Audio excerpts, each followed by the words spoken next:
Welcome to AU Nation. I'm your host, Evan Blank, here to bring you the latest opinions from your very own student media. Joining me today first is Taylor Searles from Eagle Eye TV. She is the Assistant Sports Director and Sports Reporter covering various sporting events for Eagle Eye TV. Taylor, how are you today? I'm good. How are you? I'm doing great, thank you. Good. Next up is JJ Jackson. He's a WEGL 91.1 FM sports analyst that hosts the Fast Break and the Locker Room radio shows. He's also the host of Auburn Feud right here on Eagle Eye TV. JJ, how are you today? I'm doing well, Evan. Glad to be back at it with another episode with you, buddy. Well, thank you, sir. And last but certainly not least, we have Nathan Deal. He is a sports writer from the Auburn Plainsman. You can read his latest story, Fun with Numbers, the Deep South's oldest rivalry, online at theplainsman.com. Nathan, welcome to the show. Thank you. I'm glad to be here. All right. We have our analyst. We're set to go. Now on to our first topic. Topic number 1, NCAA football. If Auburn does not reach a bowl game, what does that mean for Gus Malzahn and his staff? Taylor, start us off. Honestly, I think that it's only his third year here, and they just had some coaching changes last year. They're going to do great this week, and I think they're great coaches. They're working hard, and they're going to be okay. Yeah, I definitely think it's not time to panic just yet. Things haven't gone according to plan for Malzahn and his staff this season. I think he definitely should come back next season. Something that concerns me, 2-8 in his last 10 SEC games, and that's certainly a number that you want to improve.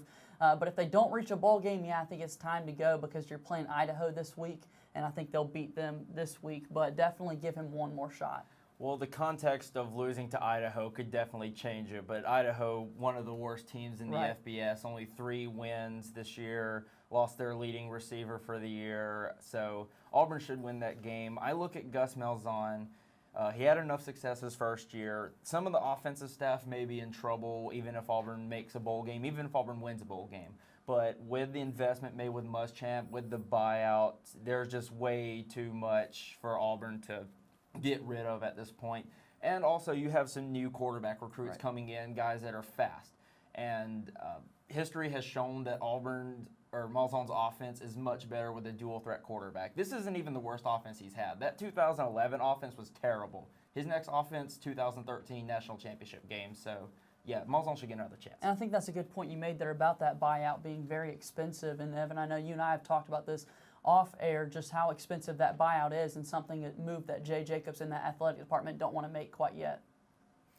But maybe next year, you know, we need to look at next year. What sort of record do you think he'd have to get to sort of, you know, save his job? Because obviously 2-8 in his last 10 SEC games, not up to what it needs to be. You got to be at least 8-4, I would think. You want to get back to those winning ways and get to one of the higher bowl games and win that bowl game, because they haven't won the past 2 years bowl games. They need to go out and show that they can end the season on a really, really strong note. It is worth pointing out next year's schedule is even more difficult than this year's. You have Clemson in the season opener. They're number 1 in the country right now. They'll be returning a lot of players, including Deshaun Watson, and having to go to Georgia and Alabama. I think an 8-4 mark, 5-3 record SEC would be considered a success.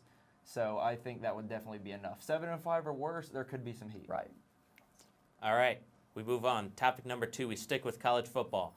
After a wild week in college football, who was the biggest loser, either player, team, or conference in the sport this past week? JJ, start us off. I think it's Stanford. I think the fact they lost to Oregon this week by 2 points there at the end, they had one loss on the year. That week 1 loss to Northwestern, and they were really the Pac-12's hope right now to find one of those 4 spots in the college football playoff. And the fact that they lost is really going to put the Pac-12, you know, kind of in this gray area where they don't know, are we going to get a team in that college football playoff? So Stanford's my biggest loser this week. I'm actually going to say it's the entire Pac-12, because not only did Stanford suffer a defeat, but Utah lost to a really mediocre Arizona team on the road. And that pretty much eliminated the conference from the playoff. One of the best teams in their conference right now is Washington State, who lost to Portland State. You have severely disappointing USC, severely disappointing UCLA. Now Stanford and Utah are out of the race. So Pac-12 has to be disappointed with this season, and especially this past weekend.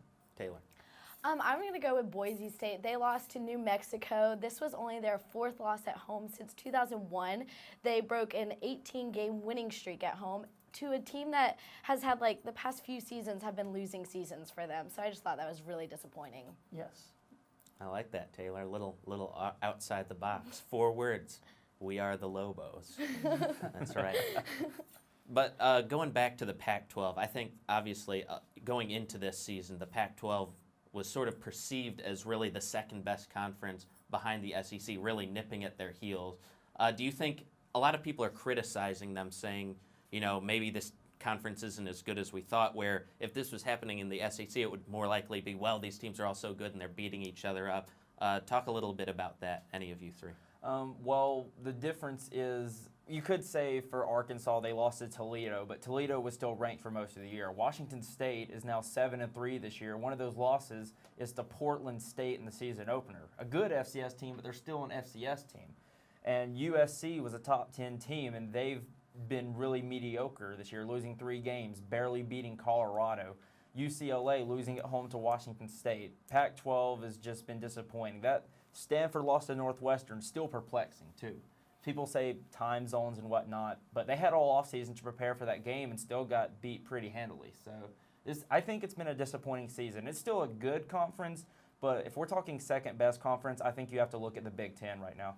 And I think it just shows how competitive the conference is, the fact that these teams are all so close together, that they're beating each other up and winning different games in that kind of style. So I just think it shows how competitive that conference is.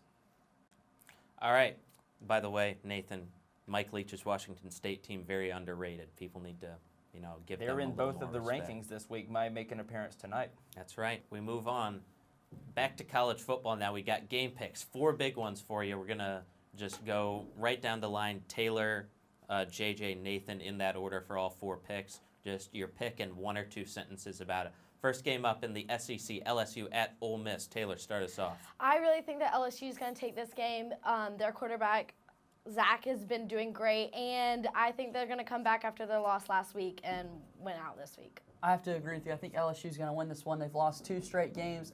Playing in Oxford, this game, a game that's very important for LSU and their program if they want to get back in the hunt to end out this season. I like LSU to win this one. One of the reasons LSU struggled the last few weeks is because of the lack of ability to run the ball. I like LSU this week. Last year they ran the ball really effectively against Ole Miss. I think they get it going, avoid a 3rd straight loss.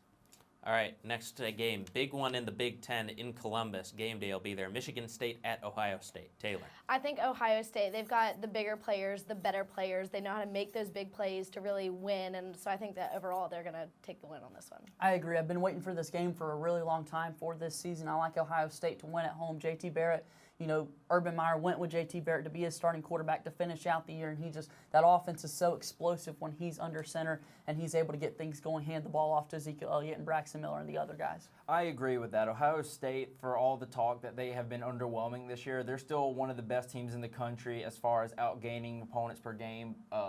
151 more yards. Michigan State only 40 more yards per game than their opponents. A loss to a really bad Nebraska team. They've been underwhelming all year. I think Ohio State, big. All right, big one in the Big 12. In Stillwater this week, Baylor, coming off their loss, heads to take Oklahoma State. Taylor, start us off. I think Baylor's going to take this game. I think they really want it, and I think Oklahoma State kind of breaks under pressure. So I just don't think they're going to get the win this week. I agree with you. I think it's Baylor. They lost last week to Oklahoma, playing the other team from Oklahoma this week in the Big 12. Oklahoma State, Jared Stidham filling in for the injured Seth Russell. And the fact that they did lose to Oklahoma, Baylor needs this win if they want to have any shot at going to that college football playoff. I am going to disagree for the first time among us. I actually like Oklahoma State in this game. Corey Coleman was completely shut down against Oklahoma, so it is possible. Oklahoma State routed TCU in Stillwater. They're just a different team in Stillwater. I don't trust that Baylor defense to stop that powerful Cowboy offense. So give me Oklahoma State. JJ, you mentioned the other team from Oklahoma. The Sooners host TCU in Norman for our final game pick. Taylor, start us off. I think Oklahoma's going to get this one. I think TCU's quarterback is beat up right now, and you really need a good quarterback to put some points on the board and win. Trevon Boykin is injured, like you referenced. I like Oklahoma to win at home as well. Last week against Baylor, you just saw how dominant. Baker Mayfield is just a gamer, and he makes plays when you need plays to be made, and I just like that Sooner offense to win this game. Baker Mayfield, arguably the best quarterback in the country this year behind Deshaun Watson. I absolutely like Oklahoma big in this game. I don't trust that TCU defense to stop them at all. All right. Thanks to our analyst for all your great opinions. But coming up next, we got a fun game for you. It's brand new. You don't want to miss it. That's next. It's Eagle Eye TV, Channel 6.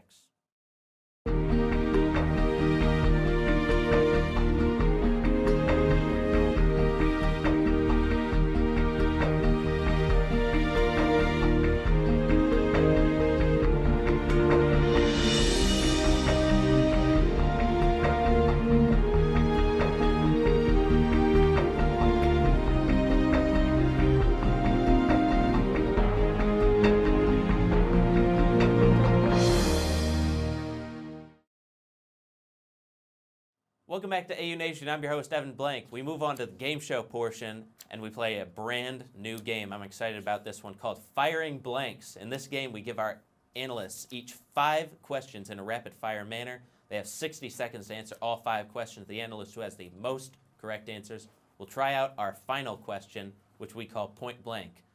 Analysts, are you ready? Let's have some fun. I'm ready. All right, Taylor, Yes, sir. we start with you. Okay. Question number 1. O.J. Simpson was the first player to rush for 2,000 yards. Which NFL team did he play for?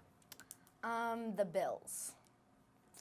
Question number 2. This current NFL tight end is the first tight end with 4 10-touchdown seasons. Who is he? Antonio Gills. Question number 3. True or false, Miesha Tate knocked out Ronda Rousey at the latest UFC pay-per-view event? I'm going to say false. Question number 4. Cheers to this school's quarterback who broke the NCAA record for rushing touchdowns on Saturday. 30 seconds. Tennessee. Question number 5. The World Anti-Doping Agency has sent this entire country to its room to think about what it's done after publishing accusations of widespread misconduct concerning controlled substances. Russia. Taylor, you got 3 of the 5 questions correct. Yay. JJ, let's see if you can better that. Oh boy. Here we go. Question number 1 to you, Mr. Jackson. You may remember reading about Wes Welker in history books. This concussion-prone former star sought new life in the league as he signed with this new team. The St. Louis Rams. Question number 2. Odd uniform choices caused an uproar from colorblind folks during this Thursday night football game between the... Buffalo Bills and the New York Jets. Good AFC East matchup. Okay. Question number 3. This downward spiral of daily fantasy sports may have begun as the Attorney General of this state has ordered DraftKings and FanDuel to stop accepting wagers from its residents. That would be the state of New York. True or false, the basketball game between the Pittsburgh Panthers and Gonzaga in Okinawa, Japan was postponed because of court conditions. True. And finally, question number 5. Say hey to this horse who ran away with the Breeders' Cup Classic by more than 6 lengths. American Pharaoh. Ding, ding, ding. JJ, you got 5 out of 5. Wonderful. Oh my goodness. Welp. Nathan, I guess you got to tie it. I So, guess. here you go. Question number 1 to you, Mr. Deal. Currently unemployed quarterback Ryan Mallett got his behind canned after displaying impressively incompetent behavior. Which team gave Mallett his walking papers? The Houston Texans. Question number 2. The very first pitch of this year's World Series resulted in... I'm going to say a strike. Question number 3. True or false, Salvador Perez was named the World Series MVP? That's false. Question number 4. Who is the last backup quarterback in the NFL to beat an undefeated team? Oh boy. That would be TJ Yates. Question number 5. This former United States president would have been proud as his school knocked off number 6 Virginia in men's basketball. George Washington. Nathan, I am sorry, but you got 3 out of 5, which means, JJ, you get to answer our question, our final question. We call it point blank. JJ, are you ready? I think so.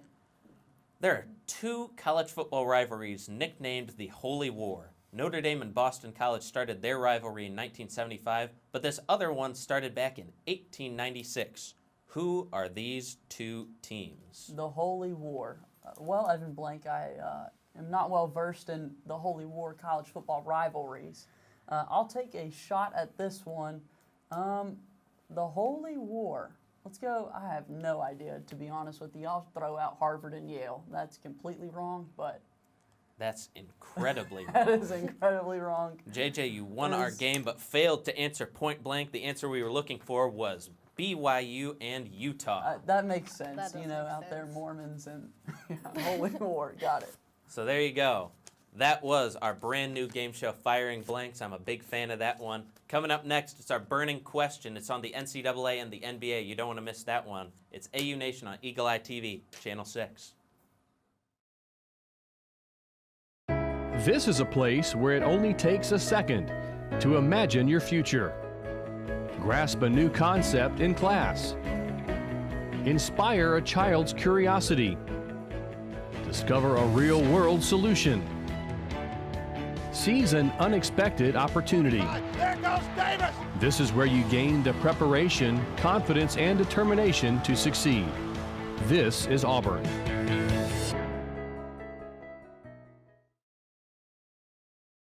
Welcome back to AU Nation. I'm Evan Blank, your host here on Eagle Eye TV Channel 6. Right now we come to our final portion of the show. We call it our burning question. Our question today, should the NCAA and NBA consider a proposition to stop college players from entering the NBA after 1 year in college, or in some cases graduates of simply just high school? In other words, should the NBA raise the age requirement to enter the draft? Analysts, take it away. I absolutely do not think they should raise the age. What's the purpose of college, first off? It's to prepare you for the real world. For these players, if they're good enough to go pro, 1 year in college should be enough for them to be able to prove that they are good enough at basketball. So one and done, I absolutely don't have a problem with it. It's not like these players are coming and getting an income. You know, I mean, I definitely think it was a good move for them to move away from straight out of high school to NBA in most cases. I think 1 year in college is good, but I don't think a player should be forced to stay in school for more than a year in this sport. I absolutely think Kentucky is completely fine in what they do. Duke's fine in what they've just started doing. I don't think they should raise the age limit. See, I disagree. I think that it should be raised to at least 2 years in college before they go to the NBA. That's how almost every other sport is. Think about football, soccer, all those. They have to wait until they can go to the higher level. And I think, honestly, it would help out the NBA. They can see if this player, you know, like freshman year in college, we are young. They're not men yet. They're still developing. And, you know, I really think the players in the NBA, like, if they just take 1 more year, kind of get it going, then when they do the draft, they have a better idea of who they want and if they're actually going to be good, and I just think it's a better idea. I'm kind of the man in the middle. I am literally the man in the middle today, but also in terms of this argument as well. And I wrote an entire research paper last year about this topic in specific. Right now, the age requirement is that a player must be 19 and 1 year removed from their high school graduation to enter the NBA draft, and I'm fine with that right now. I think that they should move to where out of high school, if a player feels like they can enter the NBA draft, to allow them to do that. But if they sign their letter of intent to go to a college, they need to at least commit 2 years to that program, a similar rule that we have in college baseball, because I do think that, one, it'll help the colleges so that you're not having to go out and recruit every year for these same type of players, and then also the players have that time, like you said, to develop.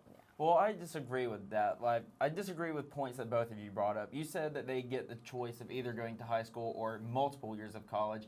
I disagree. Just being in high school is not enough to prepare you for the NBA, and I feel like most guys will say, just give me the money now instead of going to college, and that would hurt college basketball too. You wouldn't have star players that would be in college basketball every single year, and what you were talking about, having several years, you know, they're freshmen, they're immature. A lot of times that's not the case. Anthony Davis was only at Kentucky for 1 year. He immediately, when leaving Kentucky, was on the U.S. Olympic basketball team. He's become arguably one of the best players in the NBA. He's one of the MVP favorites this year. He stayed out of trouble, and there's been a lot of guys like that. So I definitely think you don't have to be several years in college to mature in a lot of cases. That's true. I'm just a big fan of college sports. Honestly, I love to see college sports thrive, and I think college basketball is one of those things that it isn't thriving as much as it could be, just because the really awesome players are going straight to the NBA, getting those paychecks. I mean, who's going to turn down money? But it kind of hurts college basketball. So I think that also there's a lot of problems right now with the NBA draft, and I think that Commissioner Adam Silver is doing a lot to fix that. And the fact that when you look at the NBA draft, it's 2 rounds composed of 30 picks each round, so that's 60 players that are going to be drafted. Teams can have up to 15 players at any one point, and what's happening in the NBA drafts that you see this season, we had 23 or so, I think it was 23, I don't know the number exactly, but 23 players from overseas that were drafted in the NBA draft, and not a lot of them were able to come over and leave those contracts that they had with EuroLeague teams, and so that's taking an opportunity away from guys that played 4 years in college, and so there's a lot of areas like that. I know I'm getting off topic with college basketball and the NBA, but in terms of the draft, I think there's a lot of working that they can do. Well, when I look at it, I don't think overseas affects it too much. But one of the best things about college basketball is that more than any other college sport, it changes every year because of the new influx of players. Kentucky's lineup is different every single year. That's what makes them so entertaining to watch. Even Auburn might be getting in on this now. Just signed 5-star guard Mustafa Heron. He's a top 25 player. He's potentially a one-and-done player. So if he comes to Auburn and does what he needs to do, then I don't think there's a reason anything should stop him from going to the NBA. Potentially. All right. A lot of opinions, a lot of different opinions today. That was really great, guys. I really enjoyed the debate on that one. All right. Well, that's it for AU Nation today. Make sure to tune in next Wednesday at 4 p.m. on EagleEyeTV.com. I'm your host, Evan Blank. Until next time, Auburn, remember, just pretend like we're talking until the cops leave. We'll see you next week.